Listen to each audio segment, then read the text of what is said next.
WhatsApp guys, কি অবস্থা সবার? আমাকে ভুলে যাননি তো? তো আমি আর বায়া চলে আসলাম শান্তিনগর। আর এখানে আমি কোনো মাটি খুঁজে পাই নাই। চারদিকে শুধু পানি আর পানি। মনে হয় না এখানে কোনো শান্তি আছে। তো চলেন সামনে আগাই। はもう死んでいる。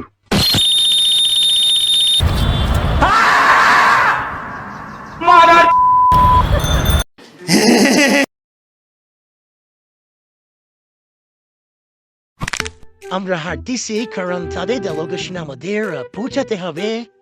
তো হাঁটতে দু একটা এরকম লোকাল নৌকো দেখা যায়। এরপর দুরা ব্যান্ডে ছিল হঠাৎ করে একটা পড়ে গেল। তো সেটা উঠাইতে বাধ্য দিল। And finally তাদের সাথে আমাদের দেখা হয়ে গেল। বাহ, মাশাআল্লাহ, কি কিউট। I mean বিড়াল। যেতে যেতে আমি আর ভাইয়া ভাবতেছিলাম ওর নাম কি দেওয়া যায়। এরপর ভাইয়া ঠিক করলো নাম দিল সিম্বা। And আমরা হাঁটতেছি কারো নাম ওর জন্য একটা টুরি খুঁজতেছি যেটাতে করে আসলো ওকে বাসায় নিয়ে যাওয়া যায়। ও এত পরিমাণ ডাকতেছিল যে ওর ডাক শুনে আসো সে বিড়াল চলে আসছে দেখার জন্য। আমাদের সিম্বা মার্শাল্লাহ অনেক কিউট, শুধু এক সেকেন্ডে দৌড় করে ডাকতে পারে। আমরা কাফিকে বলছিলাম কাকা একটা জুড়ি দেন, বিড়াল নিয়ে যাবো। সে কি শুনতে যায় না, সে কি দৌড়ায় দিল, বললো এটা থেকে নিয়ে যান। কিন্তু আবার থেকে নিয়ে যাবো না, আমরা তোর পাগল না। তো আগে বললাম কাকা আপনার কাছে রাখেন। কোথাও কিছু না পেয়ে অবশ্যই আমরা চলে আসলাম একটা পাখির দোকানে, দেখি কিনা কিছু পাওয়া যায় নাকি। হ্যাঁ, কিছু একটা পাওয়া গেছে। তো এটাতে করে ওকে বাসায় নিয়ে যাব। তো চলো বের হওয়া যাক। তো আমরা বের হয়ে গেলাম বাসায় যাওয়ার উদ্দেশ্যে। আগে বাজার থেকে বের হই। বাজার থেকে বের হয়ে আমরা চলে আসলাম এখন রাস্তায়। এখন আসলে কোথায় যাও বুঝতেছিলাম না, চারদিকে এই যে অবস্থা। এক প্রকার বাধ্য হয়ে আমাদের পানিতে নামতেই হলো।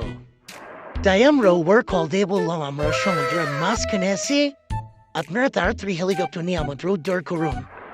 কিন্তু সে কি সম্ভব বুঝলাম না, সে গাড়ি নিয়ে চলে আসলো।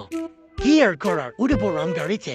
আমার জুতার ভিতরে যে পরিমাণ পানি তাতে পুরো গাড়ি ডুবে যেতে পারে। ওর টেলটা থামাতে ওকে ওর থেকে বের করলাম। জ্যামের মধ্যে বসে আছি, ওকে একটু বাইরের নাজারা দেখালাম।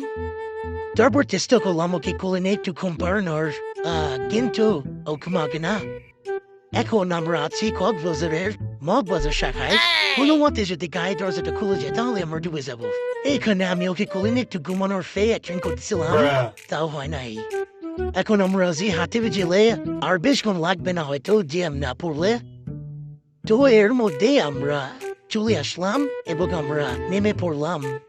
এখন আমরা ডিরেক্ট বাসায় যাব।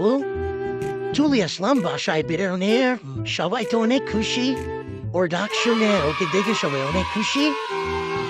তো তার আগে আমার আর তাদের দেখার বাকি আছে, সেটা হলো আমাদের লিওর রিয়াকশন কি হবে তা দেখা।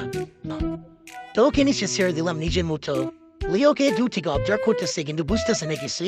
তো হঠাৎ করে দেখলাম লিওর কাছে যে অনেক আদর করতেছে। তো লিও তো পুরো লিও আসলে বুঝতেছিলাম যে এখানে কি হইতেছে। ওর কাছে এটা আসলে একটা শপের মতো, বুঝতে পারে না যে আসলে এটা কি ও কেন আসছে বাসায়। তো ঘুরতে ঘুরতে সে অনেক ক্লান্ত, তাই সে ঘুমিয়ে পড়েছে। তো আসে বলতে গুড নাইট।